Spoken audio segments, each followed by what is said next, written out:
ప్రతిధ్వనికి స్వాగతం. 4 రోజులుగా ఉత్కంఠభరితంగా సాగుతున్న తమిళ పొలిటికల్ థ్రిల్లర్ తుది అంకానికి చేరింది. సాధారణ ఆధిక్యానికి కావాల్సిన సంఖ్యాబలాన్ని టీవీకే అధినేత విజయ్ కూడగట్టడంతో ఈ కథ సుఖాంతం అవుతున్నట్లేనా? TVK 107, Congress 5, CPI 2, CPM 2, VCK 2 మొత్తం కలిపి వారి బలం ఇప్పుడు 118కి చేరింది. ప్రభుత్వం ఏర్పాటు చేయడానికి అవసరమైన ఇదే 118 సంఖ్యాబలం నిరూపించుకోవాలని గవర్నర్ రాజేంద్ర అర్లేకర్ గతంలో టీవీకేను కోరారు. విజయ్ ప్రమాణ స్వీకారం వాయిదా పడుతూ వచ్చింది. ప్రస్తుతం అవసరమైన మెజారిటీ సంఖ్య ఉండటంతో కొత్త ప్రభుత్వం ఏర్పాటుకు మార్గం సుగమమైంది. గవర్నర్ కూడా ఆ మేరకు విజయ్కు ఆహ్వానం పలికారు. జరుగుతున్న ఈ పరిణామాలపై మరి రాజకీయ విశ్లేషకులు, నిపుణులు ఏమంటున్నారు? విజయ్ పార్టీకి అడ్డంకులన్నీ తొలగినట్లేనా? చివరిలో మళ్లీ ఏమైనా మలుపులు మెలుకులు ఉంటాయా? ఇదే అంశంపై ఈరోజు ప్రతిధ్వనిలో చర్చిద్దాం. చర్చలో పాల్గొంటున్న వారు కందుల రమేష్ గారు, సీనియర్ పాత్రికేయులు, and doctor G Prabhakar Reddy garu, వర్తమాన రాజ్యాంగ వ్యవహారాల నిపుణులు. రమేష్ గారు, ప్రభాకర్ రెడ్డి గారు, నమస్తే అండి. రమేష్ గారు, మీతో స్టార్ట్ చేద్దాం. రమేష్ గారు, తమిళ రాజకీయాల్లో ఎంతో ఉత్కంఠత, ఎన్నో మలుపులు, ఎన్నో రాజకీయ సమీకరణాలు. ఫైనల్గా విజయ్ నేతృత్వంలోని టీవీకే సాధారణ ఆధిక్యమైన 118కి చేరువైంది. మరి ఈ పరిణామాలు ఓవరాల్గా ఎలా విశ్లేషిస్తారండి? ఇది ఆహ్వానించదగిన పరిణామం. ఎందుకంటే అందరికంటే ఎక్కువ సీట్లు వచ్చింది విజయ పార్టీకే కాబట్టి ఆయనకే అవకాశం ఇచ్చారు గవర్నర్. కానీ ఈలోగానే చాలా మంది చాలా అనుమానాలని రేకెత్తించారు. అంటే గవర్నర్ ఏదో ఉద్దేశపూర్వకంగా ఆలస్యం చేస్తున్నాడని ఇట్లాంటి చాలా మాటలు మాట్లాడారు. కానీ మొదటిచ్చిన ఉద్దేశం ఏంటంటే గవర్నర్ ఈ మొత్తం వ్యవహారంలో విజయ్ని ప్రభుత్వం ఏర్పాటు చేయడానికి ఆహ్వానించే విషయంలో రాజ్యాంగబద్ధంగా వ్యవహరించాడు అని. ఆయన చాలా కాషియస్గా ఉన్నాడు, జాగ్రత్తగా వ్యవహరించాడు. విజయ్ని ముఖ్యమంత్రి చేయకూడదు అనే ఉద్దేశం లేదు. ఎందుకంటే మొదటి అవకాశం ఇచ్చింది ఆయనకే, ఆయన్నే పిలిచి మాట్లాడింది కూడా. కాకపోతే సంఖ్యాబలం ఉంది అని చెప్పి నిరూపించుకోవక్కర్లేదు. దానికి కొంత ఎవిడెన్స్ ఉండాలి, కొంత ఎస్టాబ్లిష్ చేయాలి. దాన్ని అడిగింది అదే. ఇప్పుడు 108 సీట్లు మాత్రమే ఉన్నాయి విజయ పార్టీకి, 118 కావాలి. 118 మాకున్నాయి అని చెప్పగలగాలి. అలా చెప్పండి మీరు, చెప్తే అప్పుడు నేను ఆహ్వానిస్తాను అని చెప్పి ఆయన ఈ 2-3 రోజులు కూడా ఆలస్యం చేశారు. ఇప్పుడు విజయ్ 118 మంది మద్దతు నాకున్నది అని చెప్పిన తర్వాతనే కదా చివరికి గవర్నర్ ఆహ్వానించింది. ఇవాళ సాయంత్రం ఆయన కలిశాడు, 118 మంది నాకు సపోర్ట్ గా ఉన్నారు అని చెప్పి మద్దతు లేఖలు ఇచ్చాడు. ఇది చాలా ఇంపార్టెంట్. ఆ మద్దతు లేఖలు ఇవ్వడం వల్ల గవర్నర్ వెంటనే పిలిచాడు. రేపు ఉదయాన్నే ప్రమాణ స్వీకారం ఉంది. కాబట్టి ఈ మొత్తం వ్యవహారంలో గవర్నర్ వ్యవహరించిన తీరు ఆక్షేపణీయంగా లేదు అనేది నా అభిప్రాయం. రమేష్ గారు, ఇందులో ఆ విజయ్కి రాజకీయ అనుభవం లేకపోవడం కూడా చిన్న మిస్టేక్ చేసినట్టుగా తెలుస్తోంది. ఇది కూడా ఒక కారణంగా చెప్పుకోవచ్చు అంటారా? ఎందుకంటే కాంగ్రెస్ మద్దతు ఇస్తుంది అని చెప్పకుండా డైరెక్ట్ గా ఉన్న మెజార్టీని చూపించుంటే ఆహ్వానించేవాళ్ళు అని అంటున్నారు. ఇది నిజమేనా? అవును, అది ఒక పాయింట్ ఆఫ్ వ్యూ. ఏంటంటే ఈయన నాది సింగిల్ లార్జెస్ట్ పార్టీ, అంటే అతిపెద్ద పార్టీగా అవతరించింది మేమే ఎన్నికల తర్వాత, కాబట్టి మమ్మల్ని ఆహ్వానించండి అని కాకుండా నాకు నా 108 మందితో పాటు 5 కాంగ్రెస్ సభ్యుల మద్దతు కూడా ఉందని చెప్పి వాళ్ళ లేఖ కూడా ఇచ్చాడు. అయితే అది 113 అవుతుంది కదా, 118 కాదు. కాబట్టి 118 చూపించండి అని గవర్నర్ గారు అడిగారు. అట్లా కాకుండా ఈయన మా పార్టీ బలం 108, మేము సింగిల్ లార్జెస్ట్ పార్టీ, మమ్మల్ని గనక గవర్నమెంట్ ఫామ్ చేయమని మీరు ఆహ్వానించాల్సిన అవసరం ఉంది, మీ బాధ్యత, ఆహ్వానిస్తే అప్పుడు అసెంబ్లీలో మా బలాన్ని ప్రూవ్ చేసుకుంటాము, ఏదైతే అవసరమో సాధారణ మెజారిటీ దాన్ని మేము నిరూపించుకుంటామని అడిగి ఉండాల్సిందనేది కొంతమంది అభిప్రాయం. కానీ ఏదేమైనా కూడా 118 మంది కనీస మరి నంబర్ కదా అది. ఆ నంబర్ను చూపించకుండానే గవర్నర్ పిలవాలి అని కోరుకోవడం కూడా కరెక్ట్ కాదు. విజయ్ చేసిన పొరపాటు ఏమిటంటే అతను ఇప్పుడు ఎవరైతే సిపిఐ, సిపిఎం, వీసీకే మద్దతు ఇచ్చారని చెప్తున్నారో 6 కాంగ్రెస్ కాకుండా, ఆ లెటర్లేమో ముందే తీసుకుంటే అయిపోయేది 2 రోజుల క్రితమే. అప్పుడు గవర్నర్కి ఎటువంటి అవకాశం ఉండేది కాదు. గవర్నర్ అప్పుడు గనక ఈయన్ని ఆహ్వానించకపోతే అప్పుడు ఖచ్చితంగా తప్పు పట్టాలి. Right sir. కాబట్టి గవర్నర్ పద్ధతిగానే అడిగాడు. అడిగిన ప్రకారం విజయ్ ఇవాళ మరి ప్రొడ్యూస్ చేయగలిగాడు ఆ లెటర్స్ ఆఫ్ సపోర్ట్ ని. ఆ ప్రకారం గవర్నర్ వెంటనే ఏమాత్రం ఆలస్యం చేయకుండా మీరు ప్రభుత్వాన్ని ఏర్పరచండి అని చెప్పి ఆహ్వానించాడు. సో ఆ రకంగా చూసినప్పుడు మొత్తంగా ఒక పద్ధతి ప్రకారమే జరిగింది. ఇదంతా ఎందుకు జరిగింది? తమిళనాట మొట్టమొదటిసారిగా ఆ తమిళనాడు చరిత్రలో హంగ్ అసెంబ్లీ ఏర్పడడం వల్ల. ఏదో ఒక పార్టీకి మెజారిటీ వచ్చి ఉంటే బహుశా ఈ చర్చ అంతా ఉండేది కాదు. బీజేపీ సింగిల్ లార్జెస్ట్ పార్టీగా అవతరించింది కానీ సింపుల్ మెజారిటీ లేదు అనే విషయాన్ని కూడా మనం గమనించాలి.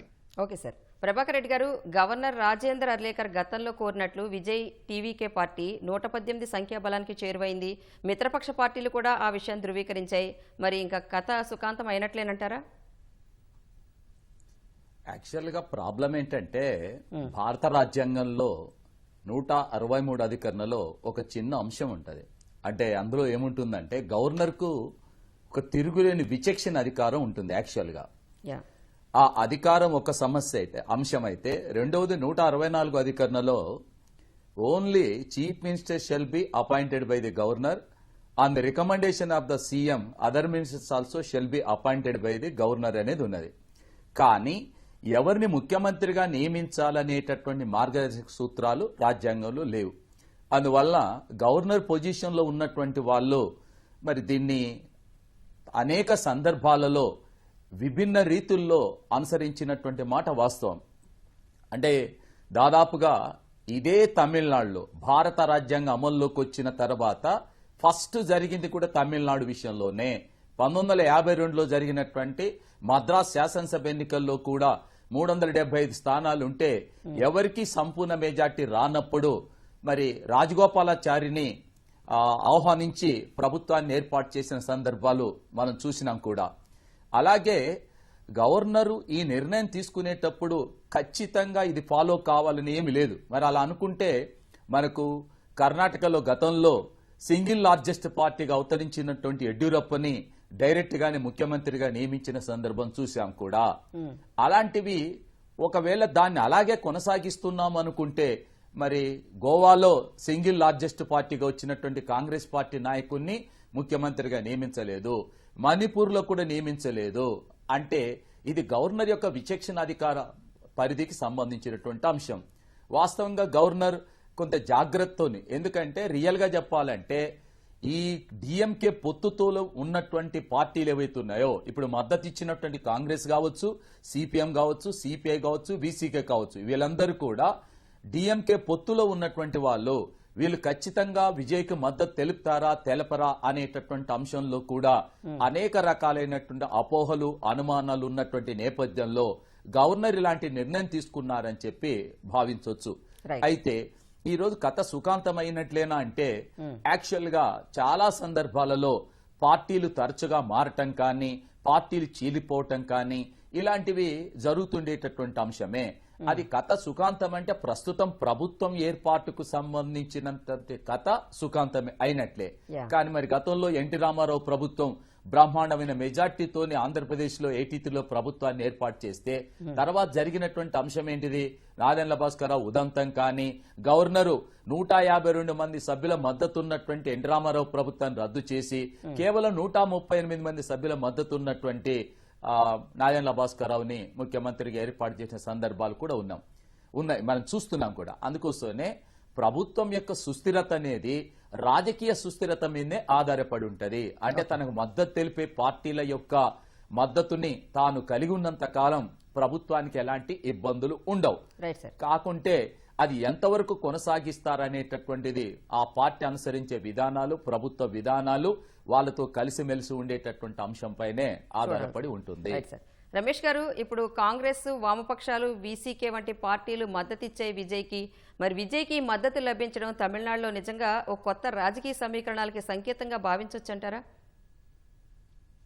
అంత పెద్ద మార్పు ఏదో ఉంది రాజకీయ సమీకరణాల్లో అని చెప్పి నేను అనుకోవడం లేదు. ఎందుకంటే అక్కడ ప్రధాన పార్టీలు డిఎంకే, ఏఐడిఎంకే, వాళ్ళకే ఎక్కువ సీట్లు ఉన్నాయి ఇప్పటికీ. ఇప్పుడు మద్దతు ఇచ్చిన పార్టీలు మూడింటికి కలిపి ఉన్న సీట్లు 6. సో ఈ 6 సీట్లతోటి పెద్దగా రాజకీయ సమీకరణాలు మారేదేమీ లేదు. అయితే అనుకోకుండా ఈ 6 సీట్ల అవసరం బాగా స్పష్టంగా అందరికీ కనిపించింది కాబట్టి ఇవాళ కొంత ప్రాధాన్యత ఉంది. కానీ నిజానికి దీనివల్ల సమీకరణాలు మారేదేమీ లేదు.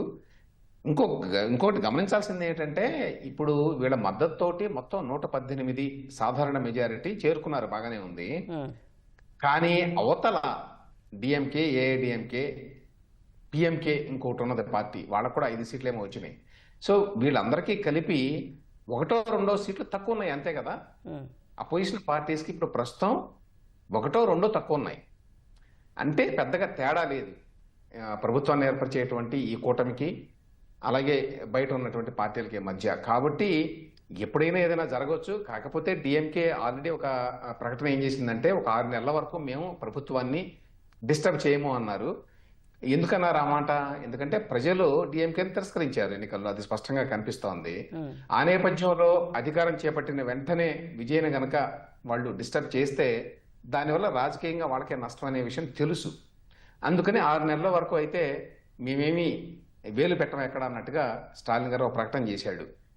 కాబట్టి వెంటనే ఎటువంటి ప్రమాదం లేకపోవచ్చు, కానీ ఈ బుటాబుటి మెజారిటీ తోటి ప్రభుత్వాన్ని నడపటం అనేది కత్తి మీద సామే. అంటే మీరు చెప్పినట్టు ఇందాక కేవలం 6 సీట్లే అని అనుకున్నా కానీ 6 సీట్లు రాబట్టుకోవడానికి 5 మంత్రి పదవులను ఇవ్వడానికి కూడా ఒప్పందం జరిగింది కదా సార్, అది కూడా కత్తి మీద సామలాగానే.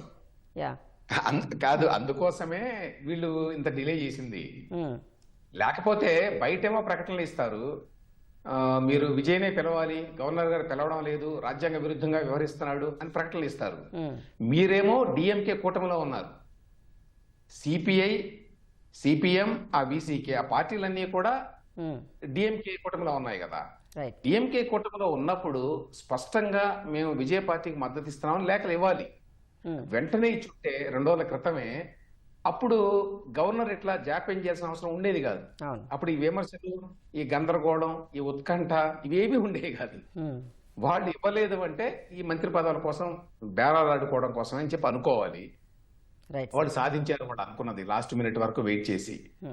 ప్రభాకర్ రెడ్డి గారు, ఎన్నికల తర్వాత హంగొచ్చం ప్రతిసారి కూడా రాజకీయ సమీకరణాలు అనేది సర్వసాధారణమే, కానీ 4 రోజులుగా గవర్నర్ వ్యవహరించిన తీరుని ఎలా చూడాలంటారు? ఎందుకంటే ఆయన కూడా చాలా విమర్శలు ఎదుర్కొన్నారు, బీజేపీ హస్తం ఉందన్నారు, బీజేపీకి ఏజెంట్గా వ్యవహరిస్తున్నారన్నారు. దీన్ని ఎలా చూడాలంటారు? నేను ఇంతకుముందు చెప్పినటువంటి అంశాన్ని కొనసాగింపు ఏంటంటే, గవర్నర్కు ఉన్నటువంటి విచక్షణాధికారం అనేది చాలా చాలా ఇంపార్టెంట్ అయినటువంటి అంశం. చాలా మంది రాజ్యాంగ పరమైనటువంటి అంశాలపైన అవగాహన ఉన్న వాళ్ళకి తెలుసు, ఈవెన్ రాష్ట్రపతికి లేనటువంటి విచక్షణ అధికారం కూడా గవర్నర్కు ఉన్నది. రాజ్యాంగంలోనే 163లో ఉంటుంది. To see that there should be a stable government, అంటే గవర్నర్ చూడాల్సిన రాష్ట్ర రాజ్యాంగాధిపతిగా గవర్నర్ చూడాల్సింది ఏంటంటే ఒక స్థిరమైన ప్రభుత్వాన్ని ఏర్పాటు చేయాలి. మరి స్థిరమైన ప్రభుత్వాన్ని ఏర్పాటు చేసేటప్పుడు ఇలాంటి హంగ్ అసెంబ్లీ వచ్చినప్పుడు ఈ రాజకీయ సమీకరణాలు జరిగేటప్పుడు ఎవరితో కలుస్తారు అనేటటువంటి అంశం మీద ఒక పెద్ద అంశం ఉంటుంది. ఇంతకుముందు సార్ చెప్పినట్లుగా కాంగ్రెస్ కూడా డిఎంకే కూటమిలో భాగమే. లెఫ్ట్ పార్టీలైన 2 పార్టీలు వీసీకేతో సహా కాంగ్రెస్ కూడా కూటమిలో భాగస్వామి. ఈ 11 స్థానాలు కూడా డిఎంకేతో భాగస్వామిగా ఎన్నికల్లో పోటీ చేసినటువంటి వాళ్లే. కాకుంటే ఫలితాలు వచ్చిన తర్వాత ఏ పార్టీకి సంపూర్ణ మెజార్టీ రాని స్థితిలో గవర్నర్ కూడా వెయిట్ అండ్ సీ అని చూశాడు. నేను అంతకుముందు చెప్పినటువంటి అంశాలు అనేక సందర్భాల్లో మహారాష్ట్రలో కూడా యాక్చువల్గా 3 పార్టీలు కలిసి మెజార్టీ స్థానాలు ఉన్నప్పటికీ కూడా బీజేపీ సింగిల్ లార్జెస్ట్ పార్టీగా అవతరించిందన్న కారణం చేత కోశ్యారి వెంటనే ముఖ్యమంత్రి నియామకం చేశాడు దేవేంద్ర ఫడ్నవీస్. 3వ రోజున ఆయన రాజీనామా చేశాడు. అంటే ఇక్కడ గవర్నర్కున్న విచక్షణ అధికారం, తనకు విశ్వాసం, నమ్మకం ఉంటే వీళ్ళు సుస్థిర ప్రభుత్వాన్ని ఏర్పాటు చేస్తారని నమ్మకం ఉంటే ఇమీడియట్ గా ఆహ్వానిస్తాడు. ఒకవేళ రాజకీయ సమీకరణాలు మారిపోతాయి, ఇంకెవరైనా ప్రభుత్వం ఏర్పాటు చేసే అవకాశం, మీరు ఊహాగానాలు మనం చూశాం కూడా. ఆఖరికి బద్ధ శత్రువులైనటువంటి డిఎంకే అన్నా డిఎంకే కూడా కలిసిపోతారేమోనన్న ఉద్దేశం కూడా ఉన్నది. ఎందుకంటే ముఖ్యమంత్రి ఒకరు, ఉప ముఖ్యమంత్రి ఒకరు తీసుకుంటారేమనేటటువంటి ఊహాగానాలు కూడా వచ్చాయి. అంటే ఇలాంటి సమీకరణాల నేపథ్యంలో ఖచ్చితంగా ఈ నిర్ణయం తీసుకుంటారు అనేటటువంటి అంశం గవర్నర్ కి ఒక ఖచ్చితమైన క్లారిటీ లేకపోవటం మూలంగా ఆయన వెయిట్ అండ్ సీ అన్న ఉద్దేశంతోనే చూశారు. కాకుంటే ఒకటి మాత్రం వాస్తవం ఏంటంటే, ఇలాంటి పరిస్థితులు వచ్చినప్పుడు, అంటే టైంని తీసుకున్నప్పుడు ఇక్కడ హార్స్ ట్రేడింగ్, అంటే బేరసారాలు జరగటం, పార్టీలు చీలికలు, మళ్ళీ కూలిపోవటాలు, ఇంకొకరితో చేతులు కలపటాలు, ప్రభుత్వాలు ఏర్పడటాలు, పడిపోవటాలు, ఇవన్నీ కూడా జరిగే అవకాశం ఉంటాయి. అందుకోసమే ఆ సింగిల్ లార్జెస్ట్ పార్టీగా అవతరించినప్పుడు ఇమ్మీడియట్ గా ఆహ్వానిస్తే సరిపోతుందనేది ఒక అందరికి ఉండే అభిప్రాయం. కానీ ఇక్కడ అది వాస్తవం కాదు. ఎందుకంటే గవర్నర్ తీసుకున్న నిర్ణయాన్ని పూర్తిగా మనం తప్పుపట్టడానికి అవకాశం లేదు. ఎందుకంటే ఈ రాజకీయ సమీకరణాలు జరుగుతున్న నేపథ్యంలో ఒక సుస్థిర ప్రభుత్వం ఏర్పాటుకు అవకాశం ఉంటుంది అన్నప్పుడు మాత్రం ఆహ్వానిస్తాడు. ఇప్పుడు కూడా మిత్రుడు రమేష్ గారు చెప్పినట్లుగా ఈ ప్రభుత్వం సుస్థిరంగా ఉంటుందా ఉండదా అనేటటువంటి అంశము భవిష్యత్తులో జరగబోయే అదే సమీకరణాల నేపథ్యంలో ఉండొచ్చు. పార్టీలో చీలికలు రావచ్చు, లేకపోతే డిఎంకేలోనే పార్టీకి చీలిక వచ్చి వీళ్ళకి సపోర్ట్ చేయొచ్చు, లేక అన్నాడీఎంకేలో చీలిక వచ్చి వీళ్ళకి సపోర్ట్ చేయొచ్చు. రకరకాల మార్పులు, దీని ఊహాగానాలు, రాజకీయ జోస్యం చెప్పలేం. కానీ ఒక ప్రభుత్వం ఏర్పాటైతే జరుగుతుంది. ఇది సంతోషించదు. ఇది ప్రజాస్వామ్యానికి ఒక ఇంపార్టెంట్ అయినటువంటి మలుపుగానే మనం గ్రహించాల్సి ఉంటుంది. రమేష్ గారు, మీరు చెప్పినట్టు సంఖ్యాబలం సమీకరించడం ఒక ఎత్తు అయితే ఆ కూటమిని స్థిరంగా కొనసాగించడం అనేది మరో ఎత్తు. దట్టు విజయ్కు రాజకీయంగా ఇదే తొలి అడుగు. మరి ఎలా ఉండొచ్చు అంటారు? చాలా చాలా సవాళ్లు ఉన్నాయి. తమిళనాడులో ఇంతకుముందు ఎన్నడూ లేనటువంటి ఒక పొలిటికల్ ఎక్స్పీరియన్స్ ఇది. ఇంతకుముందు ఎప్పుడూ కూడా ఇట్లా హంగ్ అసెంబ్లీ లేదు. ఎప్పుడు ఏ ప్రభుత్వం ఏ పార్టీ గెలిచినా కూడా పూర్తి మెజారిటీతో వాళ్ళు ప్రభుత్వాన్ని ఏర్పాటు చేశారు. ఇది చాలా కాలం తర్వాత ఇటువంటి పరిణామం ఒకటి జరిగింది తమిళనాడులో. దానికి తోడు రాజకీయ అనుభవం కూడా లేదు దీనికి. రెండు రకాలుగా సమస్యలు. ఒకటేమో బొటాబొటీ మెజారిటీ, రెండవది రాజకీయ అనుభవం కూడా లేదు, మూడవది ఈయన ఎన్నికల ప్రచారంలో చాలా వాగ్దానాలు చేశాడు, ఉచితాలు. ఆల్రెడీ తమిళనాడులో అన్ని పార్టీలు కూడా భారీ ఎత్తున సంక్షేమ పథకాలను ఇస్తాయి. దానికంటే ఇంకా కొంచెం ఎక్కువే విజయ్ ప్రామిస్ చేశాడు. వాటన్నిటినీ కూడా నెరవేర్చాలి. ఆ రకంగా చాలా చాలా సవాళ్లు ఉన్నాయి. రాజకీయంగా సవాళ్లు ఉన్నాయి ఆయన ముందు. పరిపాలనా పరంగా కూడా చాలా చాలా ఛాలెంజెస్ ఉన్నాయని చెప్పి అనుకుంటున్నాను నేను. అయితే ఒక అడ్వాంటేజ్ ఏంటంటే ఇప్పుడు మిగతా పార్టీలని ప్రజలు తిరస్కరించారు కాబట్టి తమిళనాడులో విజయ్కి అందరికంటే ఎక్కువ సీట్లు ఇచ్చారు కాబట్టి అతన్ని వెంటనే కూలదోస్తే రాజకీయంగా మనకు చెడ్డ పేరు వస్తుంది అనేటువంటి ఒక భయం అయితే ఉంది ఈ ప్రధాన పార్టీలకి, డిఎంకేకి, ఏఐడిఎంకేకి. ఆ నేపథ్యంలో కొంతకాలం పాటు వాళ్ళు ఎక్కువ విమర్శలు చేయకపోవచ్చు, లేక ప్రభుత్వాన్ని మనం కూరదోద్దాం అనేటువంటి ప్రయత్నం చేయకపోవచ్చు.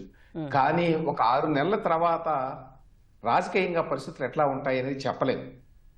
ఇంతకుముందు వారు చెప్పినట్టుగా ప్రభాకర్ రెడ్డి గారు అప్పుడు ఎవరి దగ్గరికి వెళ్తారో, ఎవరు పార్టీలు మారతారో తెలియదు. అందులోనూ ఇక్కడ పరిస్థితి ఏంటి, 2, 3, 4 పార్టీ మారినా కూడా దాని మూలంగా మొత్తం రాజకీయ సమీకరణాలు మారేటువంటి అవకాశం ఉంది తమిళనాడులో ఇప్పుడున్న పరిస్థితుల్లో. ఎందుకంటే ప్రభుత్వానికి బొటాబొటీ మెజారిటీ ఉంది. 2, 3 పార్టీ మారినా కూడా ఇబ్బందే. ఎస్పెషల్లీ ఈ అధికార కూటమిలో నుంచి ఎవరు బయటికి వెళ్ళిపోయినా చాలా ఇబ్బంది. ఆ నేపథ్యంలో